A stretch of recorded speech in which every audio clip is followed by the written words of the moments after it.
Maya is here, and today on this day, I would like to talk about father's love. I truly believe that father's love, it's a very unique phenomenon of our human expression. And I want to talk what it is. Father's love, it's an experience, right, that makes you feel very precious, that makes you feel very protected, that makes you feel that you matter, that you just receiving support and love that comes through elevating you. Because when we talk about empowered masculine acting from a place of generosity, sharing the resources, right? And inspiring and building and amplifying. And regardless of what kind of relationship you had with your father, do you know your biological father or not? Whether it was a stepfather or a grandpa, or I don't know, your friend's father, right? Or maybe it was a character from a movie or a book. It doesn't matter. What matters is how you felt. Who was the person? It's not about that, right? It's about that imprint where you experience feeling that you are so special and you're so unique and you matter and you create an input, and that experience inspired you to be more courageous, to be more resilient, right? To achieve something, to do something, to navigate something. Because that love, it's in a way something that we can lean back into and remember, right? Who we are, what are we doing? It's crucial. Father's love teaches us in a way to believe in ourselves, right? It's like that proof that, yes, I'm here for a reason. I'm special. I matter. I have my space. I have my voice.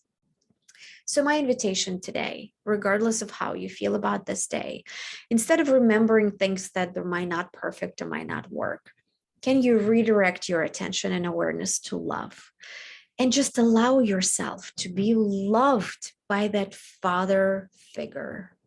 Just remember yourself how it felt to feel so important and so precious. Because when you channel that, when you feel that, when you start treating yourself like you matter, right, it's going to transmute and it's going to translate, and you're going to cultivate more of that in your life. And at the end of the day, all of us, we want to be loved and we want to be seen as special and unique. So, my invitation today and always: choose love, find love, and celebrate love. And to give you a little bit of story about my journey, that I had challenging relationship with my father. I loved him very much and I was very loved by him. I was like a little princess and I felt very special, and he always treated me with respect and we're doing things together. It was always fun. And I felt so safe. And then when I was 8, we got separated. He had to go. He actually moved to the United States and he didn't know when we're going to get reunited. So when we were saying goodbye, he told me that he'll absolutely will get me to come to the United States. He just doesn't know when. And that turned out to be 12 years. So when I saw my father, I was 20. So for 12 years, I haven't seen him. And I grew up without having his support, without having his attention, without sharing things live with him. And we never were able to reconnect for different reasons. He had a pretty tough journey in life and going through his own lessons. So we never were able fully reconnected. And when I was navigating my life in New York and in general figuring out my life as a young woman, he was not really present. He was not really part of my life, which brought a lot of sadness and a lot of grief and a lot of disappointment and a lot of resentment. And almost 2 years ago, he passed away. And for about a year, I couldn't even look at his photos because there was a lot of why he didn't do that, why he didn't do that, why he didn't take a better care of himself, why he was not as happy as he should be, and all of that why. And grieving is a process, and I gave myself time to grieve, and I didn't push myself into any experiences, right? Or didn't try to get that sadness out of my chest, out of my heart. I knew that it's a process and I'm going through it and I'm dealing with it on my pace. And I'm very much aware that I have to get to the other side of this resentment and carrying the baggage and feeling that I'm lacking him, right? And how unfair is that? Valid, but I just don't want to carry it throughout my whole life.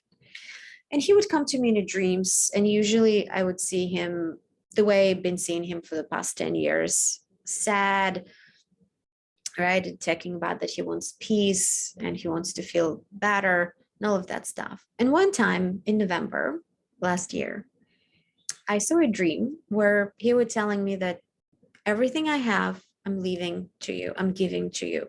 You need to sign these papers, this, that. And I woke up being very surprised that it was so heavily like about material, like that everything I have, I'm giving to you. I'm like, what is that about? He didn't leave me anything. He didn't have anything. And it was never even about the material stuff. It always was more about emotional stuff. So I was very kind of confused by the dream, but it felt like there was something important in that dream. It felt very vivid. Then in the evening, I was having dinner with my boyfriend, with my partner, and we were talking. And somehow I mentioned my dad, something like, I wish something, coulda, woulda, shoulda, one of those. And my boyfriend became very serious. And he said to me, stop it. You need to stop constantly telling yourself the story that your dad didn't do something or didn't show up. He loved you more than anybody else, and he gave you everything he had. He was limited in his circumstances, but everything he had, he gave to you, and he was so proud of you. And you cannot continue being stuck in this miserable story that puts you down and puts him down. And it felt to me like he was channeling something, like it was coming through him. And it was like a message to me that finally fully penetrated my heart when I realized that what I was craving the most from my father is love.